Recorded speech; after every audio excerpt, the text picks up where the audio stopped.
Welcome to WLNM, the web novel and manga review, hosted by Zeke Changuris. Welcome to WLNM, the podcast dedicated to the creatives and professionals driving the independent entertainment industry.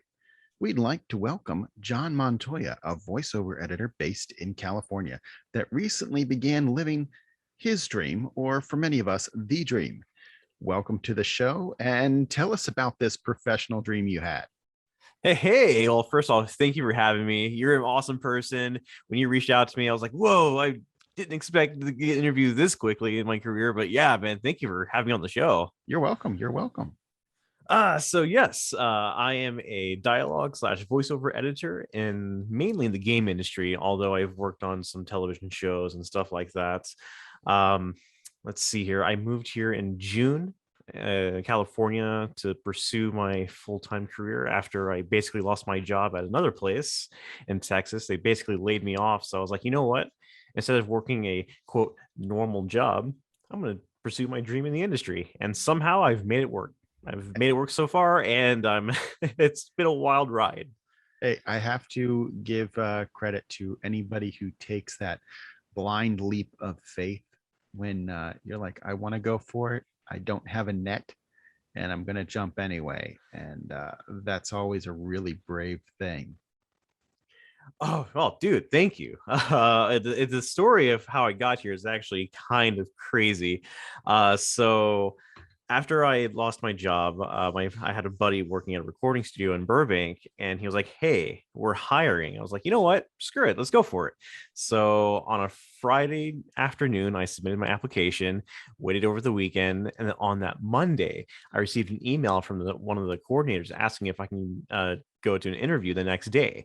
Well, I'm still in Texas, so I'm like, okay, I guess it's time for me to book a plane ticket. So that same night, I booked a plane ticket. I actually almost lost a plane ticket because the booking was really stupid. I was like really stressed out about it, but thankfully I was able to get it to work. I left early in the morning from Austin, flew into LAX at around 10 o'clock. My interview was at 11:15 or so, and my Uber, for some reason or another, was late. So I ended up showing up late to the interview, but still getting the position. So, Hey, you gotta, sometimes you just gotta do it. Yeah, you just got to do it. So tell me a little bit about the ins and outs of what this kind of editing involves, especially in video games. I mean, I know from the voice actor side, they're like, video games can be the best and they can be the worst because you're just saying the same line over and over and over again, and in different ways. One time you're whispering, one time you're screaming, and eventually you find an end. But it's one of the harder things to voice act. Yeah. So what I typically do, it depends on the client, depends on the game, of course. My job is to basically make sure the audio sounds good. It's free of, let's say, excessive breathing or breaths, no crackles or any kind of artifacting in the audio. A lot of thanks to COVID-19, we've had to deal with a lot of remote remote recording. So sometimes our actors don't really know how to properly set everything up at home. So it's my job to fix any kind of like background noise or any kind of unwanted audio artifacts. Yeah, I know a voice actor, Jeremy Lee, I believe. She lives near some railroad tracks, and she has to time it like to do voiceover from her home studio when the trains aren't running by. So yeah, I could see how that can be a problem, especially in the recording from home business. In a more nerdy way, when they're recording from home, are they sending you like the lossless files, or do they render it down?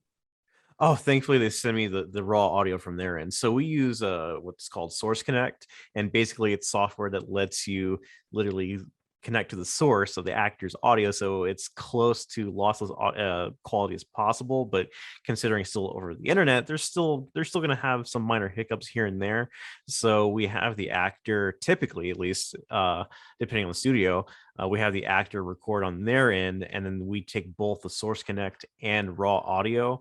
Sometimes, believe it or not, the actor's audio is lower quality than the source connect audio. I had some kind of, one job I had an actor's internet connection kind of just go out, but the source connect audio still stayed. So I used a combination of both the raw audio and source connect. So yeah. That sounds like it could be pretty complicated and flying by the seat of your pants, because you don't have control of the entire environment like you would in an in-house recording studio.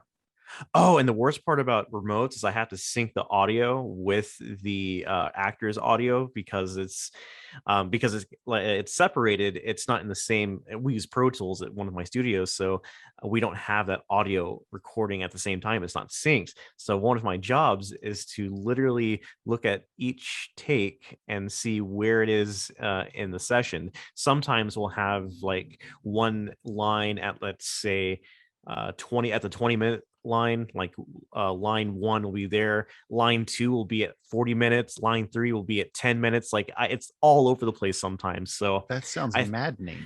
It's, oh gosh, I've banged my head on the wall like so many times. I've made a dent. Yeah, that's the worst part about remotes, is having to sync the audio. Gosh, it's a nightmare.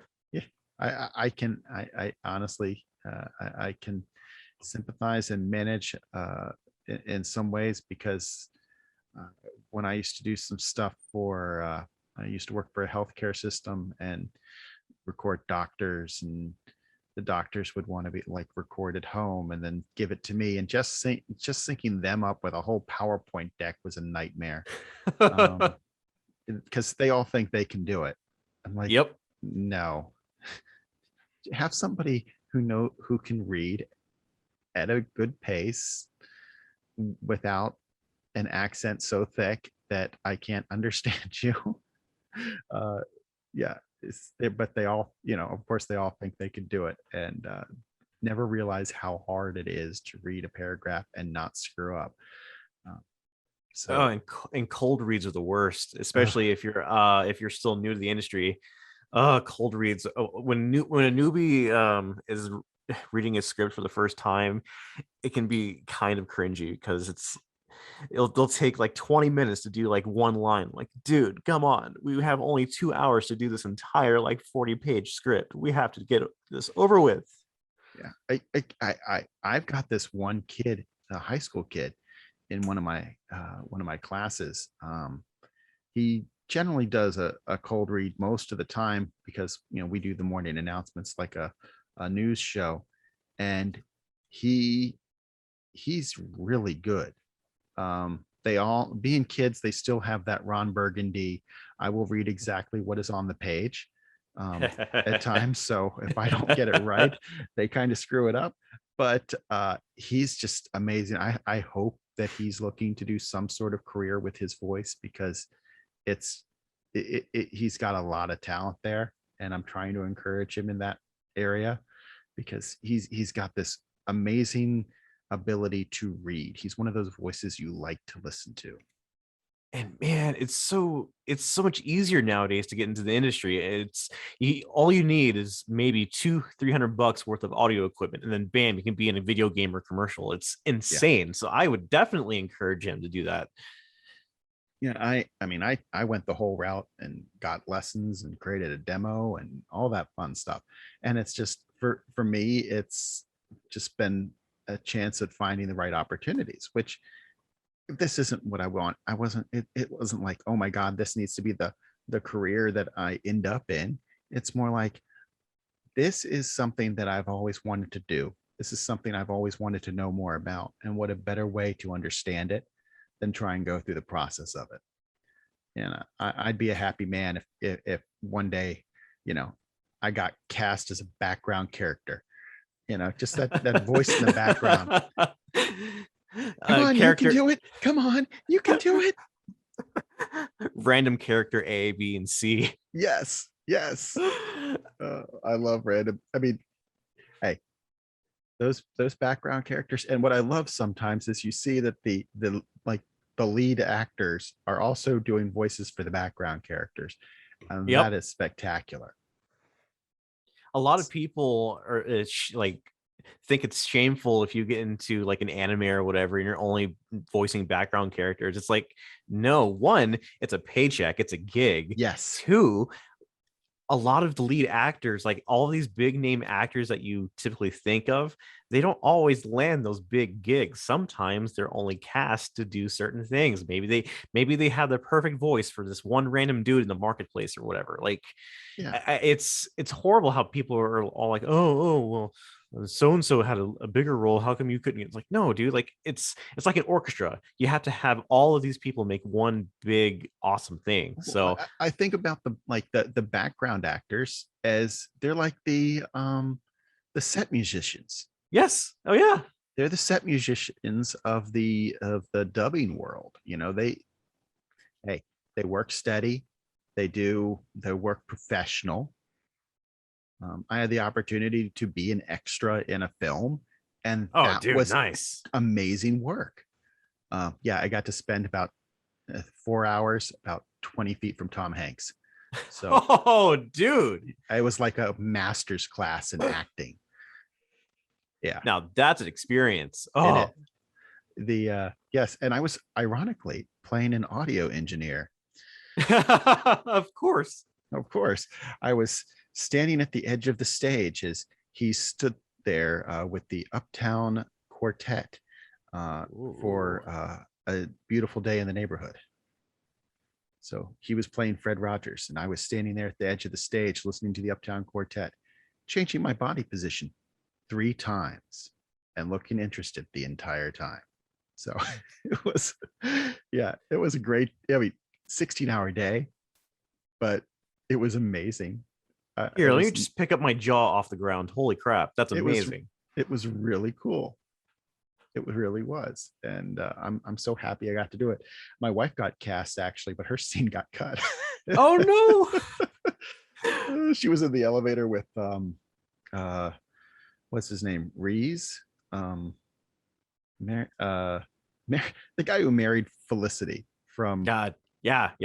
Yeah, I can't remember his name, but she was in an elevator with him, and her scene got cut. Oh. But it was, yeah, it's just how it is. And but yeah, it do be like that sometimes. Background roles, I mean, for me, it's like when I started writing, being paid to write for anime website. I was being paid to watch cartoons. I wasn't being paid much, but I was being paid to watch cartoons. And that was, to me, that's like living the dream there. You know, I'm a grown man and I have a reason to watch what I love, and people are reading my opinion about it. And that was an amazing job. I can relate. I write also on the side. I write plugin reviews for music, hardware and software. So I never thought I'd be able to write about my favorite plugins and get my favorite plugins for free. It's really cool. I know what you're coming from. So what set you on this road in general to understand what kind of like background did you need to get into this part of the industry? Well, first off, luck. I consider myself to be very, very lucky because it can be very competitive, especially if you're an actor. What really started that, I didn't start off as an audio engineer, voiceover editor. I first started off as a composer for film and television. I signed my first publishing deal at 17 that ultimately landed my music in like television shows like Catfish. Oh gosh, I can't think of any others off the top of my head, but yeah, I've always been interested in voiceover. I never like made any funny voices growing up, but I've always admired the industry. Even at a young age, I I knew like they were the unsung heroes of our industry. And now that we live in this great modern age where everyone knows who everyone is, we wouldn't have to. We know who our favorite actors are nowadays. So, um, that's really great. Let's see here. I would say the reason why I got into voiceover in general is I'm not sure. Do you know Dave Fenoy by chance? Name doesn't ring a bell.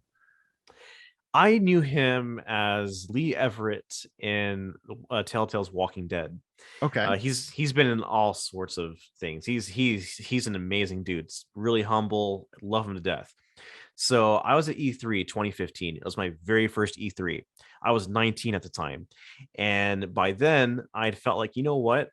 I think I am worthy enough to ask people I admire to go out to lunch or whatever. Like I've always struggled with imposter syndrome, so I never felt like I could contact these folks that I wanted to work with because at the time I was still a teenager, and I still suffer from imposter syndrome. So, dude, don't worry. Yeah.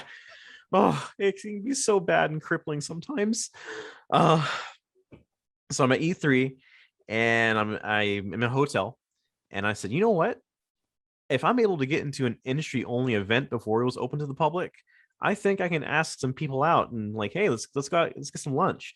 So I had this thing where I would add my favorite voice actors or whatever on Facebook to see if they would actually accept my friend request. So that's the only reason why I was in contact with Dave. It's because he just accepted my friend request. I was like, sweet. So I sent him a message like, hey, I'm in town for E3. Would you like to go grab lunch? And so we did. We got some lunch. We met another person named Randall Ryan, Hamster Ball Studios down in Austin, Texas. Shout out to my friends. It was an amazing time. I was with my brother. We ate burgers. We talked about the industry. It was amazing. Then something unexpected happened. I did not expect him to be like, hey, want to come hang out with me? And I'm just like, yeah, I would love to. So we're walking down, we're going back into the Staples Center, and I don't even know, like, this dude just attracts so many people. When we walk back into the Staples Center, all of a sudden, all of these League of Legends voice actors like come walking in. We had, I'm trying to remember who I met. Like, it met like so many people at once. It's incredible. I'm forgetting some of their names right now, but after we went upstairs, we were just walking and people were just noticing David, and I'm just in awe because he crashed a GameSpot show because they were like, oh my god, Dave, how are you doing? Come up here, we're live. And I'm just standing there, and it was mesmerizing. I wanted to be like Dave. He introduced me to a lot of amazing people who I'm still friends with. If it weren't for him, I wouldn't be where I am, because he really introduced me to a lot of people who would ultimately help me with my career. And I got to give a special shout out to Owen Thomas for just being there when I needed someone. That yeah, it's incredible. So I basically started my voiceover career as a fanboy who somehow became a full-time professional. Yeah. 6 years later. That's a really cool story. It is something that, like you said, the imposter syndrome, trying to get over that idea that, go talk to the cool kids, that they're the cool kids, and I am just the person who is on the sidelines. And I have had that imposter syndrome issue to the detriment of my own career at times. I was working in a TV shop where my main role was a photographer, and there was a position open for a full-time reporter that I didn't apply for because in my mind it was above my station. I know exactly what you mean. It was above my station. It was not something that, even though I was the one who trained. I was like, kind of like you think the sergeant and you train the lieutenants how to work in the army.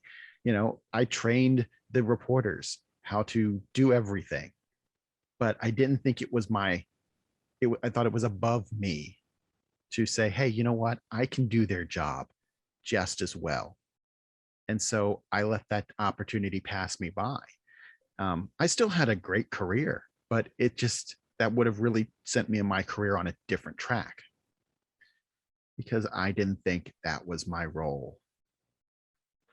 Yeah, it's something we Yeah. all have to deal with and contend with and just get over our hangups. Um, For me, my problem is I started my career at a very, very young age. As a freshman in high school, I worked on my first video game. It was an Xbox Live indie game. It was a shoot 'em up, and it's one of those things where, for some reason, a lot of people don't count indie as quote experience. Even though I've had a decade of experience, a lot of studios are like, "No, you've never worked on AAA game, therefore you don't have any experience." And so when I have all of these people who I admire tell me I'm basically a nobody because I haven't worked at a real studio, it's one of those things where it's like I kind of start to believe them. yes. It was really bad. The only reason I was able to work at the studio that I did in Burbank is because my friend worked there and he was able to put a good word in for me. One of the biggest things to finding success is networking. Is sometimes it's not what you know, it's who you know. Oh, hey, I worked in TV news. That is a big part of it. Yep. It really is. Your breaks come from who you know. Your next job comes from your network, and that's how that goes. Hey, and the thing is, though, you talked about how your friend helped you get the gig. At one point, me, my brother, my younger sister, my brother's future fiance, my future fiance at the time, all worked at the same TV station at the same time. Dude, So wow. yeah, it it for 2 amazing years. I mean, it truly was. You went to work with your family, um, and it was really cool. But it was a small station, and they liked to hire locals when they could, and so they pulled us all together at the time, and they were like, we were all in different departments, but it was great.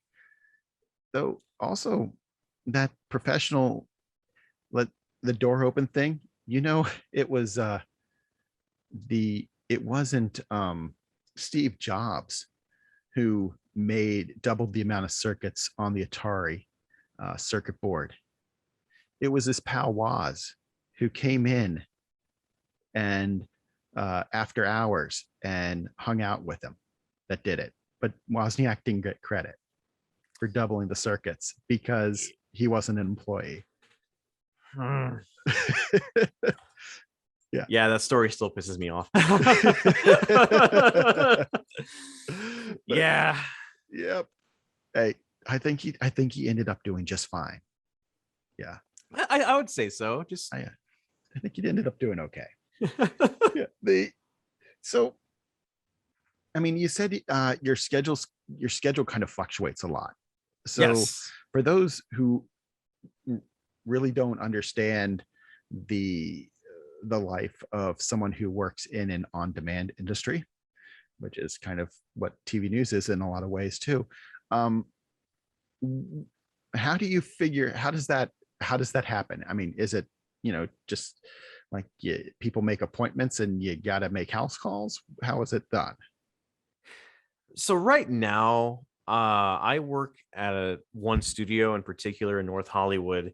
They have a lot of clients come in. They're like really, really big. So it's one of those. Is I guess hmm, I was able to work full-time hours just at that one studio because they had a huge backlog of recordings that needed editing. Once that backlog decreases and the work dries up, I then look for other actors or studios or companies that need dialogue editing. It's a huge thing out here that I come to find out. You would be surprised how many audio editing gigs there are in the Los Angeles Burbank area. I'm very fortunate because I came out here at the right time, seemingly, because all of a sudden I've been told that a lot of the engineers are actually moving to Texas or away from California because it's too expensive out here. But then there's me, who's apparently an idiot who wants to suffer. And so, Move to LA from yeah, Austin. Yeah, there's a yeah, cost of living difference there. yeah, there is. It's just as strange, but yes, there's a cost of living difference. Yeah. To give you an idea, if I was making the amount of money that I'm making now in Texas, I could afford a house. Instead, I can barely afford a studio apartment. So, that's to give you an idea of how expensive it is out here in California. We have lived in multiple places like um well Hershey / Harrisburg, PA, outside of then outside of DC, and then Pittsburgh, and now Florida. And the cost of living for us in our hometown, which is outside of DC, is so much more expensive than Pittsburgh or it is here in Florida. If we have, yeah, it's amazing how that changes, because what you would spend on a apartment in the DC area, you could rent a house here in Florida, which is amazing. It's amazing, but did we want to live with the cold weather anymore? No, absolutely not. We were done with snow, so we put our feelers out, and my wife got this nice job down here in the Sunshine State. So, but it's it's about what your priorities are a lot of times too. Yeah. But to really answer your question, to be on demand, it can be difficult at times, because you'll have weeks where you don't have any work, and then you'll have weeks where you're working 12, 13-hour days because the workload is just like so heavy. I have to constantly reach out to clients and be like, hey, here's my schedule if you have any work. Meet new people who are looking for audio editors, and just constantly growing that network of clients so I can always have work. So that goes back to networking. It's not what you know, it's who you know, and who I know helps me land clients, because in this industry, word of mouth is king. A lot of my clients, I think, wink, wink, nudge, nudge in the voiceover, word of mouth. Ha ha ha. No pun intended. Oh, great. I love it. I'm stealing that one. Okay. You're welcome. Yeah, dude. I think almost all of my clients are referrals from my friends. I think under 10% are actually like me reaching out to them, doing cold emails or cold calls saying, hey, I'm available for work. So I'm very fortunate that my friends believe in me and are willing to put the reputation on the line to refer me, which is why I always make sure that I do my best. Hey, and that's something that I think some of us who have had, and my wife is a perfect example in this case. She doesn't know how not to give everything she's got to whatever she's working on at the time, and to her own detriment at times. And because some people just don't know how to do anything halfway. That's me. Yeah. What kind of would I recognize the names of any of the kinds of audio programs you work with? What is your basic editing done on? The industry standard, unfortunately, which is Pro Tools. Okay. That's going to be my main DAW. Yeah, the main program that we use for editing is Pro Tools. In some studios, you'll see Reaper. The standard editing tools that I've noticed, Isotope RX, and just any kind of like stock plugin for compressors or EQ. We do all of our editing mainly in Isotope RX. Okay. I mean, so it's a little different than when I first stepped into an audio studio, and it was actually, honest to God, it was reel to reel.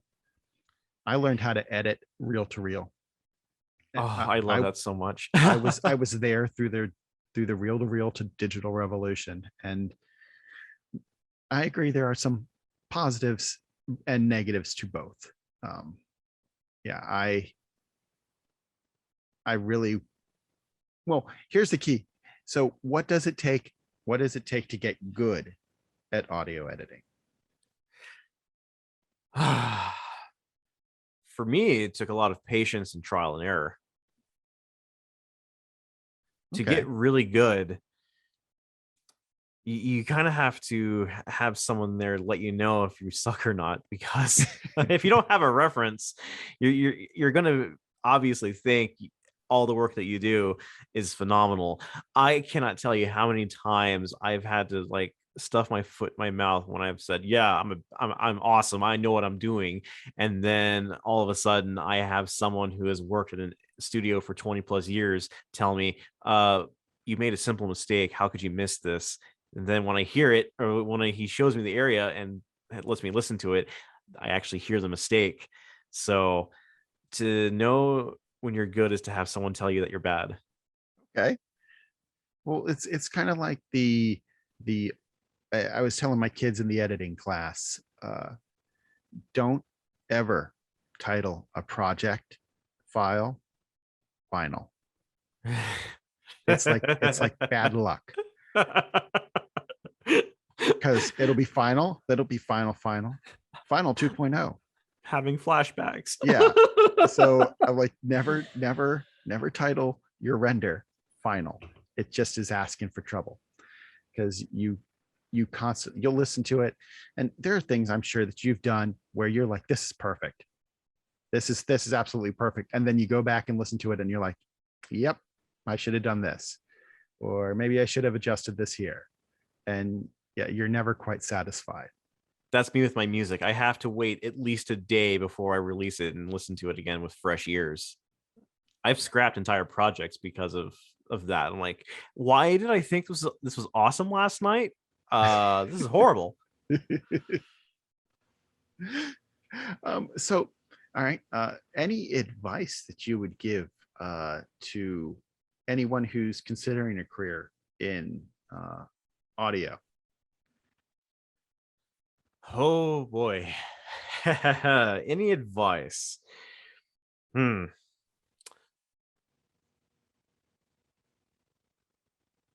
When you network, don't network to don't go into networking with the intention of meeting people just to find an opportunity. Make real friendships, genuine friendships, people you want to be around, because that spreads quickly in any industry, just by your work ethic, how you work with other people, your skill level, of course. And be yourself. Make genuine relationships and don't be fake. I've seen so many people who attempt to network with big famous celebrities or whatever just so they can get work and not, and that's really it. It's a parasitic relationship. It's horrible.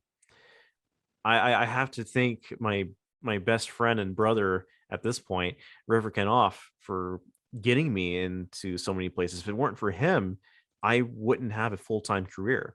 I first met him on a game that's now called Fallen Aces back in 2015, and we never expected to be friends. It was just one of those things where we were just working on a game together. All of a sudden, I'm visiting his place in California, just spending the night and doing all these awesome things, making music together. He's been there with me through thick and thin.